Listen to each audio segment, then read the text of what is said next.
Este é um vídeo sobre um dos conceitos mais importantes, mas menos compreendidos, em toda a física. Ele governa tudo, desde colisões moleculares até tempestades gigantescas, desde o início do universo, passando por toda a sua evolução até o seu inevitável fim. Ele pode determinar a direção do tempo e ser a razão da existência da vida. Para ver a confusão em torno deste tópico, você precisa fazer apenas uma simples pergunta: o que a Terra recebe do Sol? O que a Terra recebe do Sol? Bem, são raios de luz. O que nós recebemos do Sol? Calor. Calor. Vitamina D. Nós obtemos vitamina D do Sol. A vitamina D é obtida através dos raios ultravioleta. Bem, é muita energia. O que a Terra recebe dessa energia? Sim, é energia. Todos os dias, a Terra recebe uma certa quantidade de energia do Sol. E então, quanto de energia a Terra irradia de volta para o espaço em relação à quantidade que recebe do Sol? Provavelmente não tanto. Eu não acredito nisso. Apenas reflete de volta. Eu diria menos. Eu diria menos. Eu chutaria cerca de 70%. Eu acho que é uma fração. Eu diria 20%. Porque nós usamos uma parte disso. Nós usamos uma parte da energia. Nós consumimos muito, certo? Mas o fato é que a energia nunca desaparece de verdade. Você realmente não pode esgotá-la. Teria que se equilibrar, não é? Mesma quantidade, sim. Sabe, causa e efeito seria igual em alguns aspectos, certo? Durante a maior parte da história da Terra, a quantidade de energia solar recebida deveria ser igual à irradiada pela Terra para o espaço. Uau! Se não fizéssemos isso, a Terra ficaria muito mais quente. Isso seria um problema. Isso seria um grande problema. Então, se esse é o caso, o que realmente estamos recebendo do Sol? Essa é uma boa pergunta. Ele nos dá um belo bronzeado. Ele nos dá um belo bronzeado. Eu amo isso. Estamos recebendo algo especial do Sol. Não sei. O que faríamos sem energia? Mas ninguém fala sobre isso. Para responder a isso, precisamos retornar a uma descoberta feita há 2 séculos. No inverno de 1813, a França estava sendo invadida pelos exércitos da Áustria, Prússia e Rússia. O filho de um dos generais de Napoleão era Sadi Carnot, um estudante de 17 anos. Em 29 de dezembro, ele escreve a Napoleão pedindo para se juntar à luta. Napoleão, ocupado na batalha, nunca responde. Carnot realiza seu desejo meses depois, quando Paris é atacada. Os estudantes defendem um chateau a leste da urbe. Mas eles não são páreo para os exércitos avançantes, e Paris cai após apenas um dia de luta. Forçado a recuar, Carnot está devastado. 7 anos depois, ele vai visitar seu pai, que fugiu para a Prússia após a queda de Napoleão. Seu pai não era apenas um general, mas também um físico. Ele escreveu um ensaio sobre a transferência eficiente de energia em sistemas mecânicos. Quando seu filho vem visitar, eles conversam muito sobre a grande inovação da época, as máquinas a vapor. As máquinas a vapor já estavam sendo usadas para mover navios, minerar minério e escavar portos, e estava claro que o futuro poder industrial e militar das nações dependia de ter as melhores máquinas a vapor. Mas os projetos franceses estavam ficando para trás em relação aos de outros países, como a Grã-Bretanha. Então Sadi Carnot assumiu a responsabilidade de descobrir o porquê, na época, até mesmo as melhores máquinas a vapor convertiam apenas cerca de 3% da energia térmica em trabalho mecânico útil. Se ele pudesse melhorar isso, poderia dar à França uma enorme vantagem e restaurar seu lugar no mundo. Então ele passa os próximos 3 anos estudando motores térmicos. E uma das suas principais percepções envolve como um motor térmico ideal funcionaria, um sem atrito e sem perdas para o ambiente. Parece algo assim. Pegue 2 barras de metal realmente grandes, uma quente e uma fria.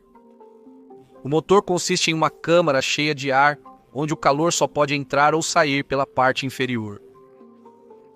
Na câmara, um pistão está conectado a uma roda de inércia. O ar inicia em uma temperatura pouco menor que a da barra quente. Primeiro, a barra quente é colocada em contato com a câmara. O ar dentro se expande com o calor fluindo para dentro dele para manter sua temperatura. Isso empurra o pistão para cima, girando a roda de inércia. Em seguida, a barra quente é removida, mas o ar na câmara continua a se expandir. Exceto que agora, sem entrada de calor, a temperatura diminui, no caso ideal, até atingir a temperatura da barra fria. A barra fria é colocada em contato com a câmara e o volante e empurra o pistão para baixo. À medida que o ar é comprimido, o calor é transferido para a barra fria. A barra fria é removida. O volante comprime ainda mais o gás, elevando sua temperatura até um pouco abaixo da barra quente. Então a barra quente é reconectada, reiniciando o ciclo. Através deste processo, o calor da barra quente é convertido em energia do volante. E o que é interessante notar sobre o motor ideal de Carnot é que ele é completamente reversível. Se você rodar o motor ao contrário, primeiro o ar se expande, diminuindo a temperatura. Depois, a câmara é posta em contato com a barra fria. O ar se expande mais, absorvendo o calor da barra fria. Em seguida, o ar é comprimido, elevando sua temperatura. A câmara é colocada em cima da barra quente e a energia do volante é usada para devolver o calor à barra quente. Por mais ciclos que fossem executados na direção avançada, você poderia executar o mesmo número na direção inversa e, no final, tudo voltaria ao seu estado original, sem necessidade de entrada adicional de energia. Então, ao operar um motor ideal, nada realmente muda, você sempre pode desfazer o que fez. Então, qual é a eficiência deste motor? Por ser totalmente reversível, a eficiência esperada é de 100%. Mas esse não é o caso. A cada ciclo, a energia do volante aumenta pela quantidade de calor que flui para a câmara a partir da barra quente, menos o calor que sai da câmara na barra fria. Então, para calcular a eficiência, dividimos essa energia pelo calor fornecido pela barra quente. Agora, o calor no lado quente é igual ao trabalho realizado pelo gás no pistão. E isso sempre será maior do que o trabalho realizado pelo pistão no gás do lado frio, que é igual ao calor liberado. E isso ocorre porque, no lado quente, o gás quente exerce uma pressão maior sobre o pistão do que esse mesmo gás quando frio. Para aumentar a eficiência do motor, você poderia aumentar a temperatura do lado quente ou diminuir a temperatura do lado frio, ou ambos. Lord Kelvin descobre o motor térmico ideal de Carnot e nota que ele poderia ser a base para uma escala de temperatura absoluta. Imagine que o gás é permitido expandir uma quantidade extrema, tanto que esfria ao ponto em que todas as partículas de gás efetivamente param de se mover. Então eles não exerceriam pressão sobre o pistão e não seria necessário trabalho para comprimi-lo no lado frio, então nenhum calor seria perdido. Esta é a ideia de zero absoluto, e isso resultaria em um motor 100% eficiente. Usando essa escala de temperatura absoluta, a escala Kelvin, podemos substituir a quantidade de calor que entra e sai pela temperatura do lado quente e frio, respectivamente, porque são diretamente proporcionais. Então podemos expressar a eficiência assim que podemos reescrever desta forma. O que aprendemos é que a eficiência de um motor térmico ideal não depende dos materiais ou do design do motor, mas fundamentalmente das temperaturas dos lados quente e frio. Para obter 100% de eficiência, seria necessário uma temperatura infinita no lado quente ou zero absoluto no lado frio, ambos impraticáveis. Portanto, mesmo sem atrito ou perdas para o ambiente, é impossível fazer um motor térmico 100% eficiente.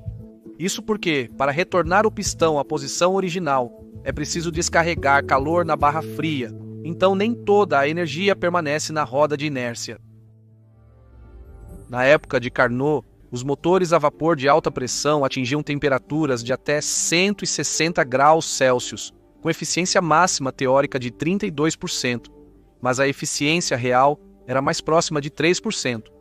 Os motores a vapor de alta pressão atingiam temperaturas de até 160 graus Celsius com eficiência máxima teórica de 32%, mas a eficiência real era mais próxima de 3%. Isso porque os motores reais experimentam atrito, dissipam calor para o ambiente e não transferem calor a temperaturas constantes. Então, para a mesma quantidade de calor entrando, menos energia acaba no volante. O restante é espalhado pelas paredes do cilindro, pelo eixo do volante e é irradiado para o ambiente. Quando a energia se espalha assim, é impossível recuperá-la. Então esse processo é irreversível. A quantidade total de energia não mudou, mas se tornou menos utilizável. A energia é mais utilizável quando está concentrada e menos utilizável quando está dispersa. Décadas depois, o físico alemão Rudolf Clausius estuda o motor de Carnot e ele cria uma maneira de medir o quão dispersa a energia está. Ele chama essa quantidade de entropia. Quando toda a energia está concentrada na barra quente, isso é baixa entropia. Mas à medida que a energia se espalha para o ambiente, as paredes da câmara e o eixo, a entropia aumenta. Isso significa que a mesma quantidade de energia está presente, porém mais dispersa, estando menos disponível para realizar o trabalho.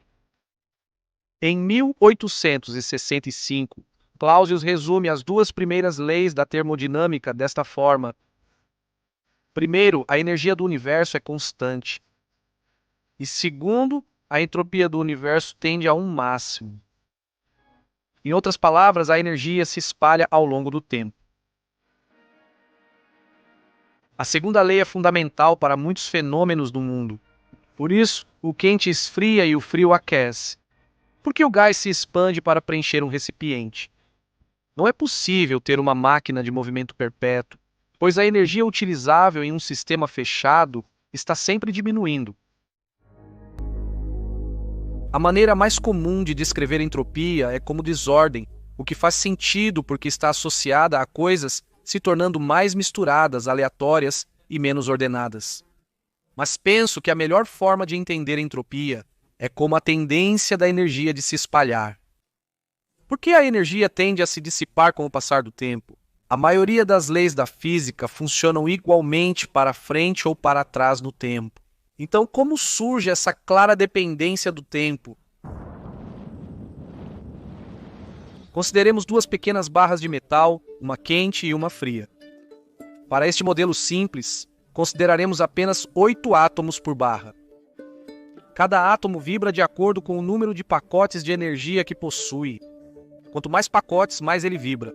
Então, vamos começar com 7 pacotes de energia na barra da esquerda e 3 na direita. O número de pacotes de energia em cada barra será chamado de estado. Consideremos apenas a barra esquerda.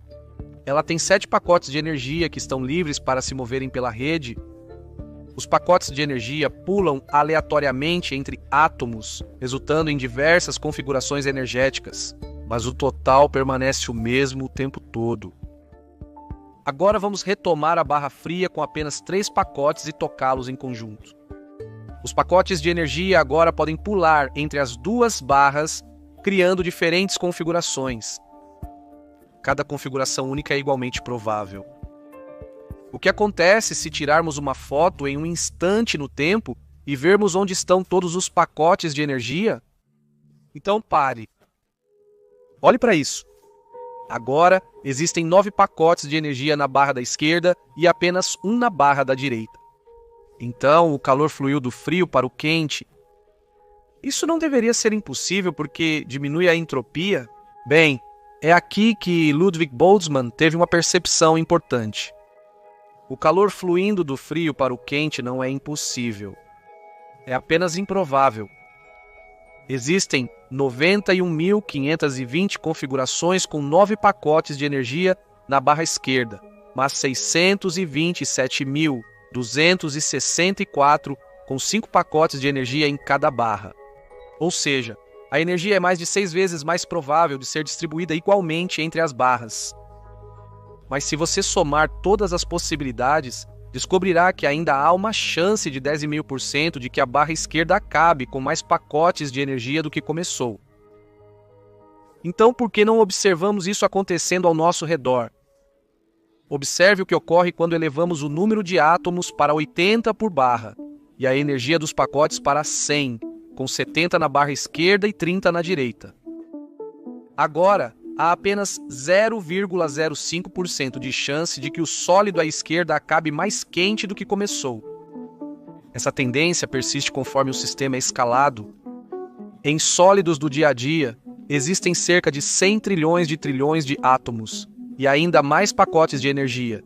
Então, o calor fluindo do frio para o quente é tão improvável que nunca acontece. Imagine este cubo mágico. No momento, o cubo está resolvido, mas vou fechar os olhos e fazer algumas viradas aleatórias. Se eu continuar fazendo isso, ele ficará cada vez mais longe de ser resolvido. Mas como posso ter certeza de que estou realmente bagunçando este cubo? Bem, porque só existe uma maneira de resolvê-lo, algumas maneiras de quase resolvê-lo e quintilhões de maneiras de ele estar quase totalmente aleatório. Sem pensar e se esforçar, cada movimento leva o cubo de Rubik de um estado altamente improvável, o de estar resolvido, para um estado mais provável, uma bagunça total. Então, se a tendência natural da energia é se espalhar e as coisas ficarem mais bagunçadas, como é possível ter algo como o ar-condicionado, onde o interior frio de uma casa fica mais frio e o exterior quente fica mais quente? A energia está indo do frio para o quente, diminuindo a entropia da casa. Bem, essa diminuição na entropia só é possível aumentando a entropia em uma quantidade maior em algum outro lugar. Neste caso, em uma usina de energia, a energia química concentrada e o carvão estão sendo liberados, aquecendo a usina e seu ambiente, se espalhando para a turbina, os geradores elétricos, aquecendo os fios até a casa e produzindo calor residual nos ventiladores e compressor. Qualquer diminuição na entropia alcançada na casa é mais do que compensada por um aumento na entropia necessário para fazer isso acontecer. Mas se a entropia total está constantemente aumentando e tudo o que fazemos apenas acelera esse aumento, então como ainda há alguma estrutura restante na Terra? Como existem partes quentes separadas de partes frias? Como a vida existe? Bem, se a Terra fosse um sistema fechado, a energia se espalharia completamente, o que significa que toda a vida cessaria, tudo se decomporia e se misturaria, e eventualmente atingiria a mesma temperatura. Mas felizmente a Terra não é um sistema fechado, porque nós temos o Sol. O que o Sol realmente nos dá é um fluxo constante de baixa entropia, ou seja, energia concentrada e agrupada. A energia que recebemos do Sol é mais útil do que a energia que devolvemos. É mais compacta e está mais agrupada. As plantas capturam essa energia e a utilizam para crescer e criar açúcares. Os animais comem as plantas e usam a energia para manter seus corpos e se locomover. Animais maiores obtêm energia comendo animais menores, sucessivamente. E a cada passo do caminho, a energia se espalha mais. Ok, interessante. Sim. Oh, uau. Eu não sabia disso. Aí está. No final das contas, toda a energia que chega à Terra do Sol é convertida em energia térmica, e então é irradiada de volta para o espaço.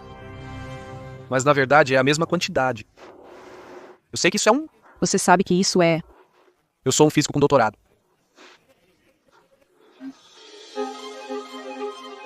O aumento da entropia pode ser visto no número relativo de fótons que chegam e saem da Terra.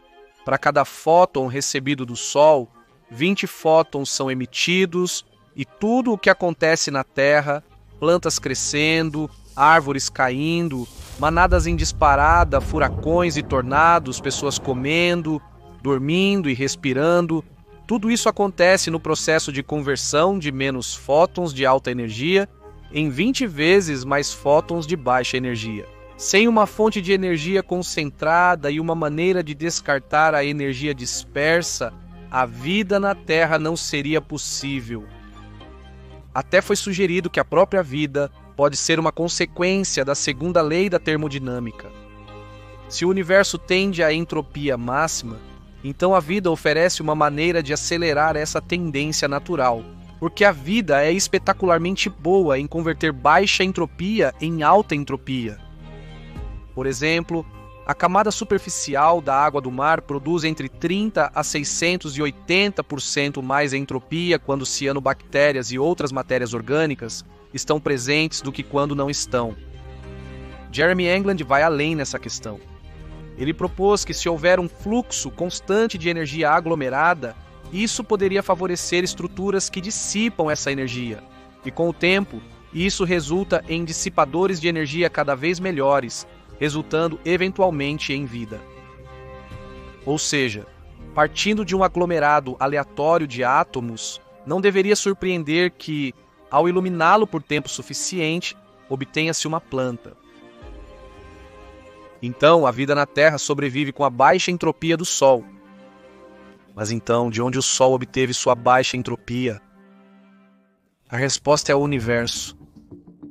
Se sabemos que a entropia total do universo está aumentando com o tempo, então era menor ontem, e ainda menor no dia anterior, e assim por diante, até o Big Bang.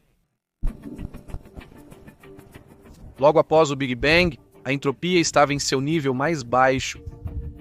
Isso é conhecido como a hipótese do passado. Isso não explica a baixa entropia inicial, apenas que ela era necessária para o universo se desenvolver como ocorreu. Mas o universo primitivo era quente, denso e quase completamente uniforme. Quero dizer, tudo estava misturado, e a temperatura basicamente a mesma em todos os lugares, variando no máximo 0,001%. Então, como isso é baixa entropia? Bem, a coisa que deixamos de fora é a gravidade. A gravidade tende a agrupar a matéria. Então, levando em conta a gravidade, ter matéria toda espalhada assim seria um estado extremamente improvável, e é por isso que é de baixa entropia. Com o tempo, à medida que o universo se expandia e esfriava, a matéria começou a se agrupar em regiões mais densas, e ao fazer isso, enormes quantidades de energia potencial foram transformadas em energia cinética. E essa energia também poderia ser usada como a água que flui ladeira abaixo pode alimentar uma turbina. Porém, quando fragmentos de matéria colidiram, parte da energia cinética foi convertida em calor. Portanto, a quantidade de energia útil diminuiu, aumentando assim a entropia. Com o tempo, a energia útil foi utilizada. Ao fazer isso, estrelas, planetas, galáxias e vida foram formados, aumentando a entropia o tempo todo. O universo começou com cerca de 10 elevado a 88 constantes de Boltzmann de entropia. Hoje em dia, todas as estrelas no universo observável têm cerca de 9,5 vezes 10 elevado a 80. O meio interestelar e intergaláctico combinados têm quase 10 vezes mais, mas ainda assim apenas uma fração do universo primitivo. Muito mais está contido em neutrinos e em fótons do fundo cósmico de micro-ondas. Em 1972, Jacob Bekenstein propôs outra fonte de entropia, os buracos negros. Ele sugeriu que a entropia de um buraco negro deveria ser proporcional à sua área de superfície. Então, à medida que um buraco negro cresce, sua entropia aumenta. Físicos famosos acharam a ideia um absurdo, e com bons motivos. Segundo a termodinâmica clássica, se os buracos negros possuem entropia, eles também devem ter uma temperatura. Mas se eles têm temperaturas, deveriam emitir radiação e afinal não serem negros. Stephen Hawking se propôs a provar que Bekenstein estava errado. Surpreendentemente, seus resultados mostraram que os buracos negros de fato emitem radiação, agora conhecida como radiação de Hawking, e possuem uma temperatura. O buraco negro, no centro da Via Láctea, tem uma temperatura de cerca de 1/100º de trilhão de Kelvin, emitindo radiação muito fraca para ser detectada, então ainda é bastante negro. Mas Hawking confirmou que os buracos negros têm entropia, e Bekenstein estava certo. Hawking conseguiu refinar a proposta de Bekenstein e determinar o quanto de entropia eles têm. O buraco negro supermassivo no centro da Via Láctea tem cerca de 10 elevado a 91 constantes de Boltzmann de entropia. Isso é 1000 vezes mais do que o universo observável inicial e 10 vezes mais do que todas as outras partículas combinadas. E isso é só um buraco negro. Todos os buracos negros juntos representam 3 vezes 10 elevado a 104 constantes de Boltzmann de entropia. Então, quase toda a entropia do universo está ligada aos buracos negros. Isso significa que o universo primitivo tinha apenas cerca de 0,0000000000003% da entropia que tem agora. Então, a entropia era baixa. E tudo o que acontece no universo, como a formação de sistemas planetários, a fusão de galáxias, o choque de asteroides, a morte de estrelas, até a própria vida florescendo, tudo isso pode acontecer porque a entropia do universo era baixa e tem estado em aumento. E tudo acontece apenas em uma direção. Nunca vemos um asteroide descolidir ou um sistema planetário se desmisturar na nuvem de poeira e gás que o compunha. Há uma clara diferença entre ir para o passado e o futuro. E essa diferença vem da entropia. Estamos transitando de estados improváveis para estados mais prováveis. É por isso que existe uma seta do tempo. Isso deve continuar até que, eventualmente, a energia seja tão completamente dispersa que nada interessante acontecerá novamente. Isso é a morte térmica do universo. No futuro distante, mais de 10 elevado a 100 anos a partir de agora, após o último buraco negro ter evaporado, o universo estará em seu estado mais provável. Agora, mesmo em grandes escalas, você não seria capaz de distinguir a diferença entre o tempo avançando ou retrocedendo, e a própria seta do tempo desapareceria. Então, parece que a entropia é essa coisa terrível que nos leva inevitavelmente para o resultado mais monótono imaginável. Mas só porque a entropia máxima tem baixa complexidade, não significa que a baixa entropia tenha máxima complexidade. Na verdade, é mais como este chá e leite. Quero dizer, segurá-lo assim não é muito interessante. Mas quando eu despejo o leite, os dois começam a se misturar, e esses belos padrões emergem. Eles surgem em um instante, e antes que você perceba, eles se foram, voltando a ser sem características. Baixa e alta entropia possuem baixa complexidade. É no meio que estruturas complexas aparecem e prosperam.